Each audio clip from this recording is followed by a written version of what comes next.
واقعہ حضرت خالد بن ولید رضی اللہ عنہ قسط نمبر 119 اپنا اسلامک اسٹوڈیو۔ ناظرین، حدید نے اپنا کام چھوڑا اور فہد اور مسعود کو دوڑ دوڑ کر ڈھونڈا اور پھر تینوں شارینہ تک پہنچے۔ شارینہ نے بڑی خوشی کا اظہار کرتے ہوئے بتایا کہ یہ دیکھو، روم کا وہ جرنیل جسے لوگ ہرکل سے بھی اونچا سمجھتے تھے اور جو یہ عزم لے کر آیا تھا کہ مسلمانوں کو مصر سے بھگائے گا۔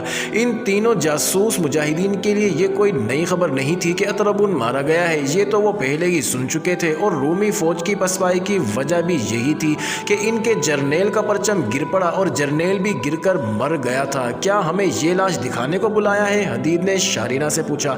میرے دماغ میں ایک بات آئی ہے، شارینہ نے کہا۔ یہ کیسا رہے گا کہ ہم لاش مقوقس کو تحفے کے طور پر بھیج دیں؟ حدید نے اپنے ساتھیوں کی طرف دیکھا اور تینوں کے ہونٹوں پر تبسم آ گیا، جیسے انہیں یہ تجویز اچھی لگی ہو۔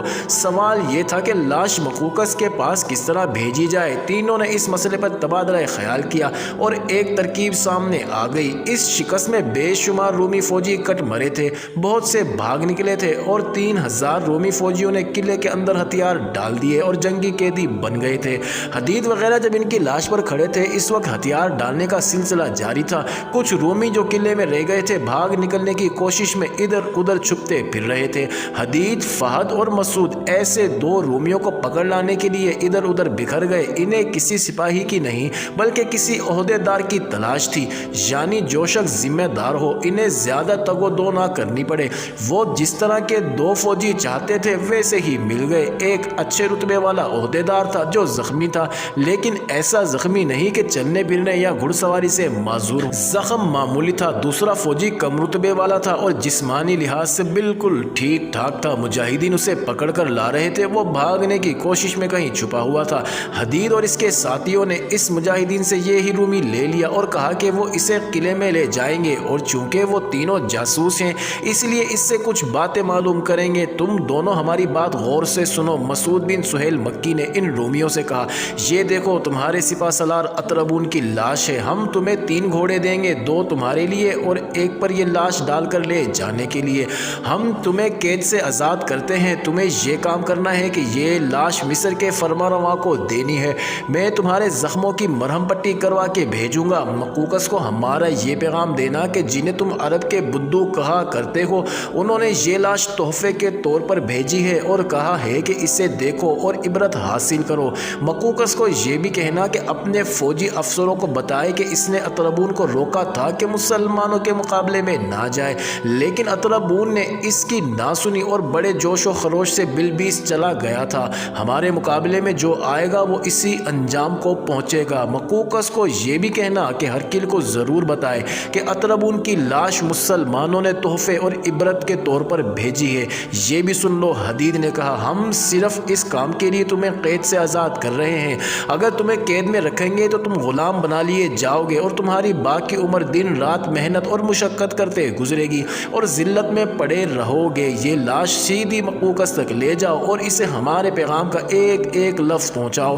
ہم تم دونوں کو اچھی طرح یاد رکھیں گے۔ ہم نے جس طرح یہ قلعے فتح کر لیے ہیں اسی طرح اگلے قلعے بھی فتح کر لیں گے، اور ہمیں پتہ چل گیا کہ تم نے لاش مقوقس تک نہیں پہنچائی تھی اور ہمارا پیغام نہیں دیا تھا تو تمہیں ایسی موت ماریں گے کہ دیکھنے والے کانپنے لگیں گے۔ تم لوگ شاید نہیں سمجھے، رومی عہدے دار نے کہا، یہ تو ہمارے ساتھ بہت بڑی نیکی ہے کہ تم ہمیں آزاد کر کے واپس بھیج رہے ہو، لیکن یہ ہمارے لیے بہت بڑا اعزاز ہے کہ ہم اپنے ایک جرنیل کی لاش ساتھ لے جا رہے ہیں۔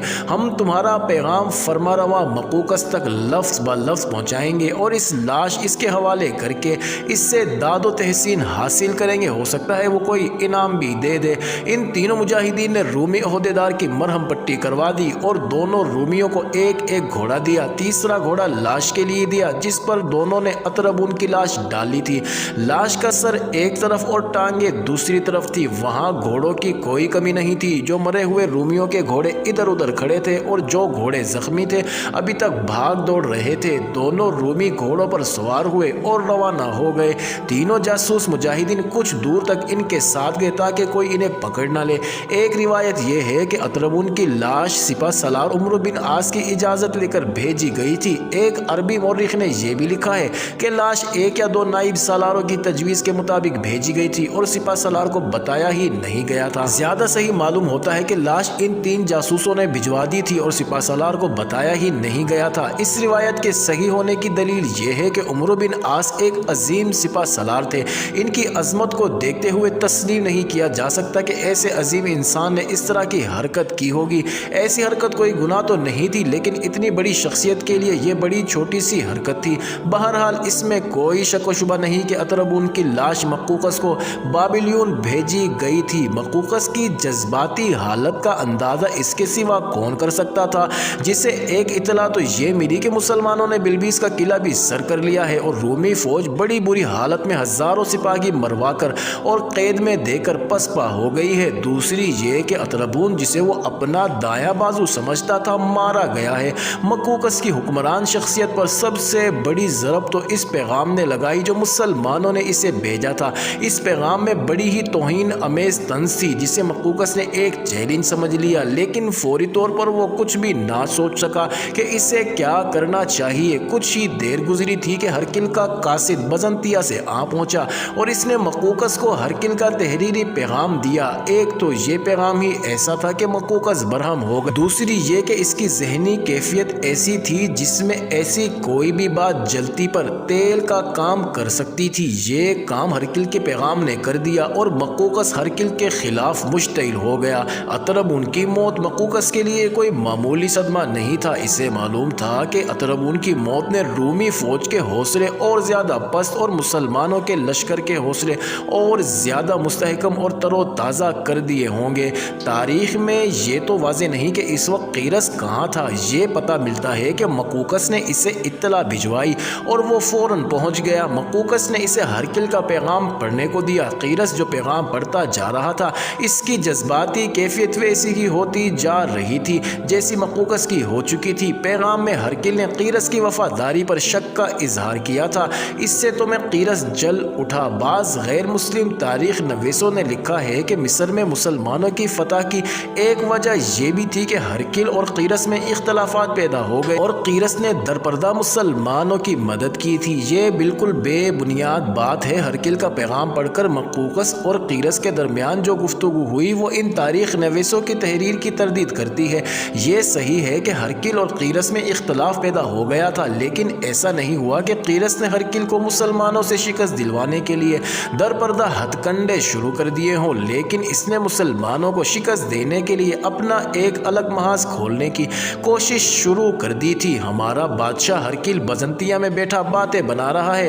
مقوقس نے حیرت سے کہا، باتیں بھی یوں بنا رہا ہے جیسے اس نے کبھی مسلمانوں کو شکست فاش دی ہو اور مسلمان اس کے نام سے بھی دبکتے ہوں۔ مسلمانوں کی تعداد اس وقت بھی تھوڑی تھی جب انہوں نے ملک شام سے اسے دھکیلنا اور لہو لہان کرنا شروع کر دیا تھا اور آخر اسے شام سے نکال ہی باہر کیا۔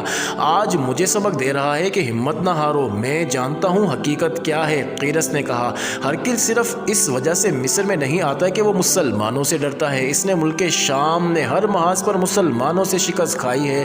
اس کے دل و دماغ پر شکست نقش ہو کر رہ گئی ہے۔ اس سے مصر ہاتھ سے جاتا نظر آ رہا ہے۔